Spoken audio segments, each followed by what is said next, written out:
ദൈവ തിരുനാമം വാഴ്ത്തപ്പെടുമാറാകട്ടെ. ട്രീ ഓഫ് ലൈഫ് പ്രീച്ചിങ് ജീവൻ്റെ വൃക്ഷം എന്ന പഠന പരമ്പരയിലേക്ക് കടന്നു വന്നിട്ടുള്ളതായ എല്ലാവർക്കും ദൈവനാമത്തിൽ ഞാൻ എൻ്റെ സ്വാഗതം അറിയിക്കുന്നു. ഇന്നത്തെ നമ്മളുടെ അല്പനിമിഷത്തെ ചിന്തയ്ക്ക് വേണ്ടി വിശുദ്ധ ബൈബിളിൽ നിന്നും സഭാപ്രസംഗി 7-ാം അധ്യായം 11-ാം വാക്യം. വിശുദ്ധ ബൈബിളിൽ നിന്നും സഭാപ്രസംഗി 7-ാം അധ്യായം 11-ാം വാക്യം. ജ്ഞാനം ഒരു അവകാശം പോലെ നല്ലത്, സകല ഭൂവാസികൾക്കും അത് വിശേഷം. ഈ വിശുദ്ധ ഭാഗം എഴുതിയിരിക്കുന്നത് പഴയ നിയമത്തിൽ വിശുദ്ധ ബൈബിളിൽ ശലോമോൻ എന്ന രാജാവ് ആണ്. സഭാപ്രസംഗിയുടെ 1-ാം അധ്യായം 1-ാം വാക്യത്തിൽ തന്നെ അത് എഴുതിയിരിക്കുന്നു. ദാവീദ് രാജാവിൻ്റെ മകനായിട്ടും സഭയിൽ പ്രസംഗിക്കുന്ന ആളായിട്ടും ദൈവത്തിൻ്റെ നാമത്തിൽ കൂടുന്നതായ മന്ദിരത്തിൽ അവിടുത്തെ ജ്ഞാനം ഉപദേശിച്ചു കൊടുക്കുന്നതായ ആളാണ് സഭാപ്രസംഗി. സഭയിൽ പ്രസംഗിക്കുന്ന സഭയിലെ പ്രീച്ചറാണ്, സഭയിൽ പഠിപ്പിക്കുന്ന ആളാണ്. ആ ആള് ആണെന്ന് 1-ാം അധ്യായം 1-ാം വാക്യത്തിൽ തന്നെ എഴുതിയിരിക്കുന്നു. അതിൻ്റെ 7-ാം അധ്യായം 11-ാം വാക്യമാണ് നമ്മൾ വായിച്ചത്. ജ്ഞാനം ഒരു അവകാശം പോലെ നല്ലത്. അതായത് ദൈവം തന്ന കൃപ പോലെ നല്ലതാണ് ജ്ഞാനം, അല്ലെങ്കിൽ വിസ്ഡം എന്ന് ഇംഗ്ലീഷിൽ പറയുന്നു. സകല ഭൂവാസികൾക്കും അത് വിശേഷം. സകലവിധമായ മനുഷ്യർക്കും വേണ്ടി എല്ലാ മാനവരാശിക്കും അത് നല്ലത് തന്നെയാണ്. അതായത് അറിവുള്ളത്, വിസ്ഡം അല്ലെങ്കിൽ ജ്ഞാനം നല്ലത് ആണ്. അതായത് നാം ചിന്തിക്കുന്നതായ ഭാഗങ്ങൾ, നാം എടുക്കുന്നതായ തീരുമാനങ്ങൾ നമ്മളുടെ ബുദ്ധിക്കൊത്ത് അനുഗ്രഹിച്ച് കിട്ടുന്നതാണ്. സർവേശ്വരൻ നമ്മളെ അനുഗ്രഹിച്ച് നമ്മുടെ ബുദ്ധിയിൽ പ്രവർത്തിപ്പിക്കുന്നതായ കാര്യങ്ങളാണ് നാം ചിന്തിക്കുന്നത്. നാം ചിന്തിക്കുന്നതായ ഭാഗമാണ് അത്. ജ്ഞാനമുണ്ടെങ്കിൽ, അറിവുണ്ടെങ്കിൽ, നാം എടുക്കുന്ന തീരുമാനങ്ങൾ നല്ലതാണെങ്കിൽ നാം നല്ല വഴിയിൽ പോകും. നാം എടുക്കുന്ന തീരുമാനങ്ങൾ തെറ്റായി പോയി കഴിഞ്ഞാൽ അത് തീരെ പരാജയത്തിലേക്കും പോകും. നമ്മളുടെ ബുദ്ധിയിൽ നാം ചിന്തിക്കുന്നതായ ഭാഗങ്ങൾ ദൈവം തരുന്നതാണെങ്കിൽ അത് വിശ്രമമാണ്.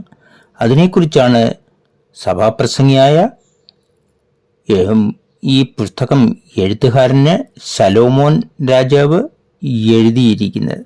ശലോമോൻ രാജാവ് അന്ന് ജീവിച്ചിരുന്നവരിൽ വെച്ച് ഏറ്റവും ബുദ്ധിമാനും കാര്യങ്ങൾ നടപ്പിലാക്കേണ്ടതിന് വളരെ നല്ല കഴിവുള്ള ആളുമായിരുന്നു. ശലോമോൻ രാജാവ് തന്നെ മറ്റെല്ലാ കാര്യത്തിനേക്കാട്ടും കൂടുതൽ, മറ്റെല്ലാത്തിനേക്കാട്ടിലുപരി ആഗ്രഹിച്ചിരുന്നതും ജ്ഞാനമാണ്, വിശ്രമാണ്. അത് വിശുദ്ധ ബൈബിളിൽ നമുക്ക് കാണുവാൻ കഴിയും. ദാവീദിൻ്റെ പുത്രനായ ശലോമോൻ രാജാവാകുന്നു. ദാവീദിൻ്റെ മരണശേഷം ശലോമോൻ ദാവീദിൻ്റെ സിംഹാസനത്തിൽ ഇരുന്നു. ഇസ്രായേൽ മക്കളെ ഭരിക്കേണ്ടതായ, ഇസ്രായേലിന്ന ജാതിയെ മുഴുവനും ഭരിക്കേണ്ടതായ ഉത്തരവാദിത്വം ഏറ്റെടുത്തുകൊണ്ട് രാജാവായിട്ട് ദാവീദിൻ്റെ സിംഹാസനത്തിൽ ശലോമോൻ ഇരിക്കുകയാണ്. ആ സമയം വിശുദ്ധ ബൈബിളിൽ 1 രാജാക്കന്മാർ എന്ന പുസ്തകം 3-ാം അധ്യായം 7-ാം വാക്യം മുതലാണ് അതിനെക്കുറിച്ച് തുടങ്ങുന്നത്. 1 രാജാക്കന്മാർ 3-ാം അധ്യായം 7-ാം വാക്യത്തിൽ ശലോമോൻ ദൈവത്തോട് പ്രാർത്ഥിക്കുന്നത് ഇങ്ങനെയാണ്: ഈ വലിയ ജാതിയെ, ഇസ്രായേൽ ജനത്തെ ന്യായപാലനം ചെയ്യേണ്ടതിന്, ഭരിക്കേണ്ടതിന് ബുദ്ധിയുള്ളതായ ഒരു ഹൃദയം തരണമേ. തൻ്റെ മനസ്സിൽ ബുദ്ധിയും വിസ്ഡവും കിട്ടണമേ എന്ന് ദൈവത്തോട് പ്രാർത്ഥിക്കുന്നതാണ് പഴയ നിയമത്തിൽ 1 രാജാക്കന്മാർ 3-ാം അധ്യായം 7-ാം വാക്യം. അവിടെ മുതൽ മുന്നോട്ട് വായിച്ചാൽ 12-ാം വാക്യത്തിൽ ദൈവം ആ പ്രാർത്ഥനയ്ക്ക്, ശലോമോന്റെ പ്രാർത്ഥനയ്ക്ക് ദൈവം ഉത്തരം കൊടുക്കുന്നുണ്ട്.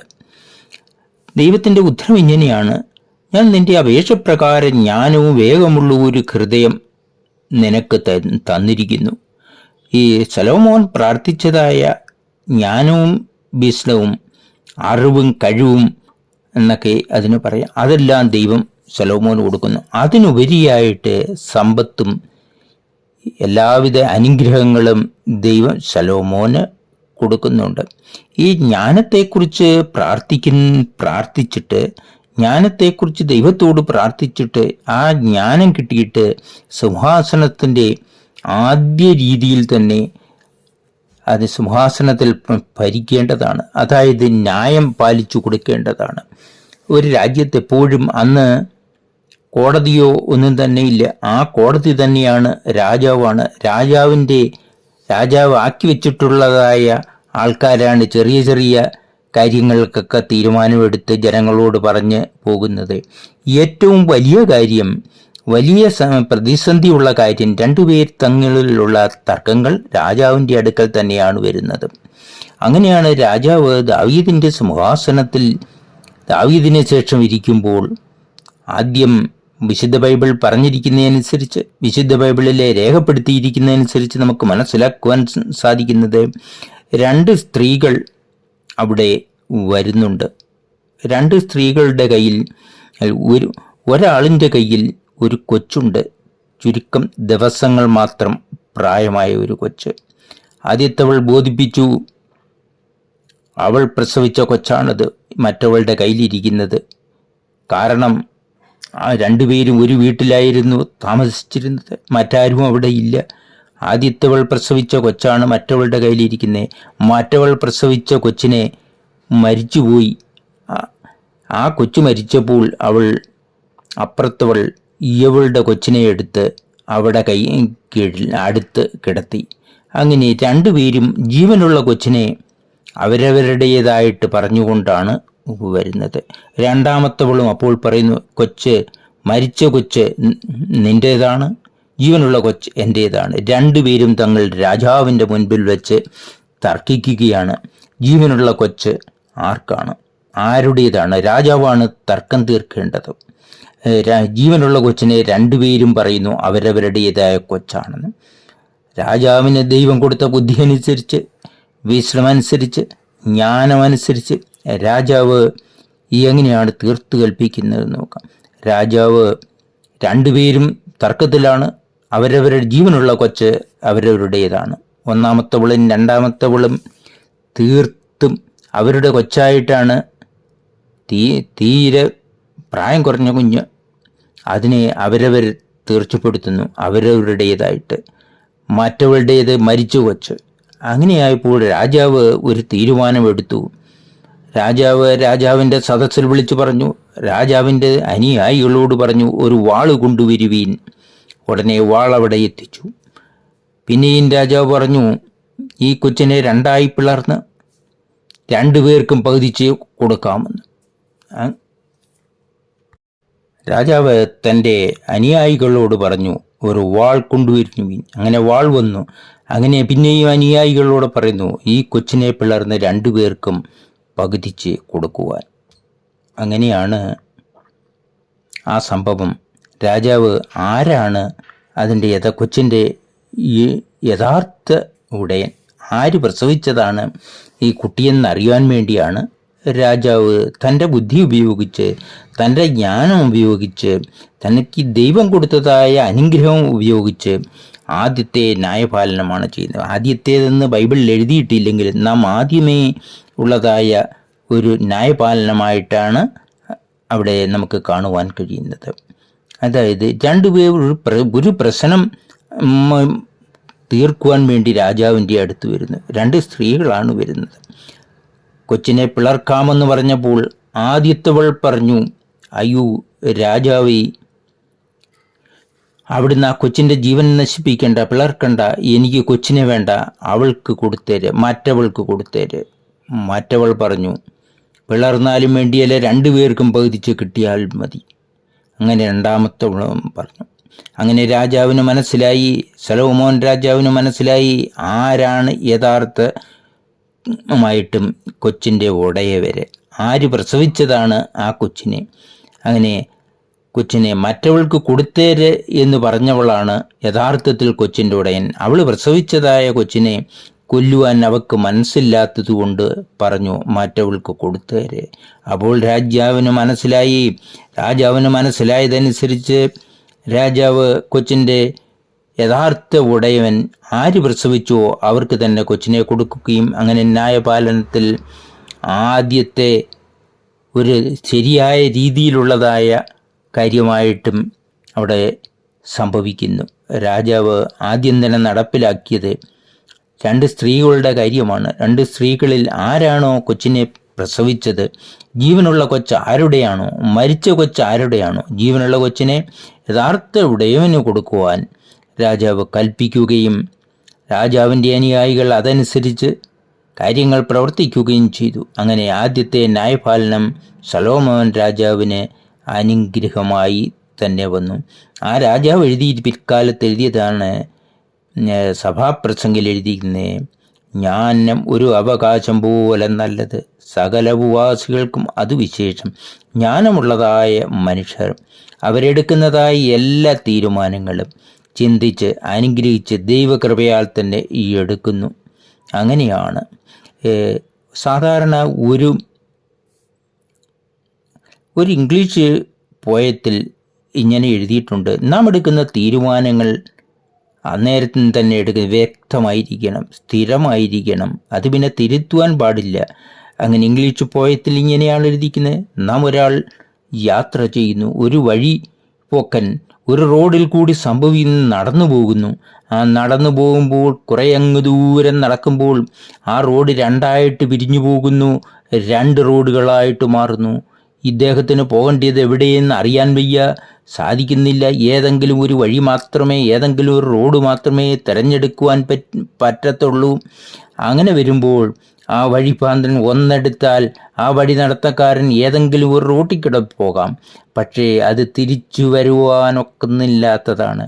ആ വഴിയുടെ അവസാനം മോശമാണ് എങ്കിൽ അത് തിരിച്ചു വരുവാൻ സാധിക്കുന്നതല്ലാണ്. ആ ജംഗ്ഷനിൽ നിന്നുകൊണ്ടാണ് അയാൾ ചിന്തിക്കുന്നത് ഏത് വഴി നല്ലതായിരിക്കണം. തൻ്റെ ജ്ഞാനമാണ് അവിടെ പ്രവർത്തിക്കുന്നത്, ദൈവത്തിൻ്റെ കൃപയാണ്. ഏത് കാര്യമാണ് ചിന്തിക്കേണ്ടത്, ഏത് കാര്യത്തിലൂടെ, ഏത് റോട്ടിൽ കൂടിയാണ് പോകേണ്ടത്. നമ്മുടെ എല്ലാം ജീവിതത്തിൽ യഥാർത്ഥത്തിൽ വന്നു ചേരുന്നതും അങ്ങനെയുള്ള കാര്യമാണ്. നാം എടുക്കുന്ന തീരുമാനങ്ങൾ 2 കാര്യങ്ങളാണ് നമ്മുടെ മുൻപിൽ വരുന്നത്. ഒന്ന്, ഈ ഓരോ പ്രവൃത്തിക്കും അത് ചെയ്യണോ, ഇത് ചെയ്യണോ, അല്ലെങ്കിൽ എങ്ങനെയാണ്. നാം എടുക്കുന്ന തീരുമാനം അനുഗ്രഹീതമാണെങ്കിൽ, ദൈവത്തിൻ്റെ അനുഗ്രഹത്തോടു കൂടിയാണെങ്കിൽ, വിശ്വത്തോടു കൂടിയാണെങ്കിൽ, ജ്ഞാനത്തോടു കൂടിയാണെങ്കിൽ അത് ദൈവം അനുഗ്രഹമായി തന്നെ തരും. നാം പോകുന്നതായ റോഡ് അനുഗ്രഹം, നമുക്ക് പോകേണ്ടതായ റോഡ് തന്നെ ആയിരിക്കും അത്. അങ്ങനെ അതിൻ്റെ അവസാനം വിജയമായിരിക്കും. നാം ചിലപ്പോൾ തീരുമാനങ്ങൾ തെറ്റിപ്പോയാൽ നാം പരാജയത്തിൻ്റെ റോഡിൽ കൂടിയാണ് പോകുന്നത്. ആ പരാജയത്തിൻ്റെ റോഡിൽ ചെന്നെത്തുന്നത് പടും പരാജയം തന്നെയാണ്. അതിനുവേണ്ടിയാണ് ശലോമോൻ ഇവിടെ പറയുന്നത്. ശലോമോൻ സഭയിൽ പറയുന്നത് ഇങ്ങനാണ്: ജ്ഞാനം ഒരു അവകാശം പോലെ നല്ലത്, സകല ഭൂവാസികൾക്കും അത് വിശേഷമാണ്. ദൈവത്തോട് പ്രാർത്ഥിച്ച് അനുഗ്രഹീതമായി ദൈവം കൊടുക്കുന്ന ജ്ഞാനത്തിനനുസരിച്ച് കാര്യങ്ങൾ നിവർത്തിക്കുക. എന്നാൽ എപ്പോഴും പ്രാർത്ഥിക്കുന്നത് കൊണ്ട് എല്ലാ കാര്യങ്ങളും കിട്ടണമെന്നില്ല. ദൈവത്തിൻ്റെ പദ്ധതിയിൽ കൂടി, ദൈവത്തിൻ്റെ വിശകലനത്തിൽ കൂടി ദൈവം ഒരു മനുഷ്യർക്ക് എങ്ങനെ നിശ്ചയിച്ചിട്ടുണ്ടോ അങ്ങനെയാണ് കൊടുക്കുന്നത്. പ്രാർത്ഥിച്ചാൽ ആ മനുഷ്യന് ജ്ഞാനം കൊടുക്കും, ഏതാണ് പ്രവർത്തിക്കേണ്ടത്. അങ്ങനെ ദൈവം അനുഗ്രഹിച്ചു കൊടുക്കുന്നതായ ജ്ഞാനത്തിൽ കൂടി ചിന്തിക്കുമ്പോൾ അത് ചിലപ്പോൾ വിജയത്തിലേക്ക് ചെന്നെത്താൻ ചെയ്യും. എല്ലാ കാര്യങ്ങളും ഈ പ്രാർത്ഥിക്കാത്തവർക്കും ദൈവം അനുഗ്രഹങ്ങൾ കൊടുക്കും. ദൈവത്തിൻ്റെ സൃഷ്ടിക്കെല്ലാം തന്നെ ദൈവം അനുഗ്രഹമായി ജീവിക്കുവാൻ വേണ്ട എല്ലാവിധ സാഹചര്യങ്ങളും ദൈവം വിട്ടുകൊടുക്കുന്നുണ്ട്, അനുഗ്രഹിച്ചു കൊടുക്കുന്നുണ്ട്. പ്രാർത്ഥിക്കാത്തവർക്കെല്ലാം നല്ല കാര്യങ്ങൾ കിട്ടുന്നുണ്ട്. എന്നാൽ പ്രാർത്ഥിക്കുന്നവന് ദൈവം കരുതലോട് അവനെ സംരക്ഷിച്ചു കൊണ്ടിരിക്കും, അവന് ജ്ഞാനം കിട്ടും. അവൻ മിക്കവാറും എല്ലാം തന്നെ വിജയത്തിലേക്ക് പ്രാർത്ഥിച്ചു കൊണ്ടിറങ്ങുന്നതായ കാര്യങ്ങൾ എല്ലാം വിശുദ്ധ ബൈബിളിൽ ആദ്യം മുതൽ അവസാനം വരെ നമ്മൾക്ക് മനസ്സിലാവുന്നത്, വിശുദ്ധ ബൈബിളിലെ എല്ലാ ആൾക്കാരും പ്രാർത്ഥിച്ചുകൊണ്ട് തുടങ്ങുന്ന കാര്യങ്ങളെല്ലാം വിജയിക്കുന്നതായിട്ടാണ്. പ്രാർത്ഥിക്കാതെ ദൈവത്തിൻ്റെ അനുഗ്രഹം വാങ്ങാതെ പോകുന്നവരൊക്കെ അങ്ങനെ ചിലപ്പോൾ പരാജയത്തിൽ മടയത്തരത്തിൽ ചെന്ന് വീഴാറുണ്ട്. അതുകൊണ്ടാണ് ഇവിടെ സഭാപ്രസംഗിയിൽ ശലോമോൻ എല്ലാ ജനങ്ങളെയും ഉപദേശിക്കുന്ന ആൾ തന്നെയാണ്, സഭയിലെ പ്രസംഗകനാണ്. ആ പഴയ നിയമകാലത്ത് ചർച്ചിലെ ദൈവാലയത്തിലെ പ്രാസംഗികൻ ആയിരുന്നു ശലോമോൻ. അതാണ് സഭാപ്രസംഗി 7:11. ജ്ഞാനമൊരു അവകാശം പോലെ നല്ലത്, സകല ഭൂവാസികൾക്കും അത് വിശേഷം തന്നെയും. എല്ലാ മനുഷ്യർക്കും അത് അനുഗ്രഹമായി തന്നെ കിട്ടും. ദൈവത്തെ വിശ്വസിച്ചുകൊണ്ട് അനുഗ്രഹീതമായി പോകുന്ന ആളുകൾക്ക് ദൈവം അവരെ അനുഗ്രഹീതമായി നടത്തും, അങ്ങനെ കാത്തു പരിപാലിക്കും. അവരുടെ വഴികളിലൊക്കെയും അവർ വിജയം പ്രാപിക്കും. അങ്ങനെ നമ്മൾക്കും ദൈവത്തോട് പ്രാർത്ഥിച്ചുകൊണ്ട് അനുഗ്രഹീതമായി നമ്മളുടെ ജീവിതം നടത്തേണ്ടതിന് ദൈവത്തോട് പ്രാർത്ഥിച്ച് ദൈവം തരുന്നതായ അറിവിനനുസരിച്ച് ചിന്തിച്ച് തീരുമാനങ്ങൾ എടുത്താൽ നാം ചെന്നെത്തുന്നത് ഒരു വിജയത്തിലേക്കാവും. നമ്മൾക്ക് ചെന്നെത്തേണ്ട സ്ഥാനത്ത് തന്നെയായിരിക്കും നാം ചെന്നെത്തുന്നത്. പരാജയത്തിൽ പോകാതെ ദൈവത്തോട് പ്രാർത്ഥിച്ചുകൊണ്ട് ഏത് തീരുമാനങ്ങളും നമുക്കെടുക്കുവാൻ ദൈവം നമുക്ക് ശക്തി തരട്ടെ എന്ന് പ്രാർത്ഥിച്ചുകൊണ്ട് ഈ വാക്കുകളിൽ നിന്നും തൽക്കാലം പിന്മാറുന്നു. എല്ലാവർക്കും നന്ദിയും നമസ്കാരവും അറിയിച്ചുകൊള്ളുന്നു.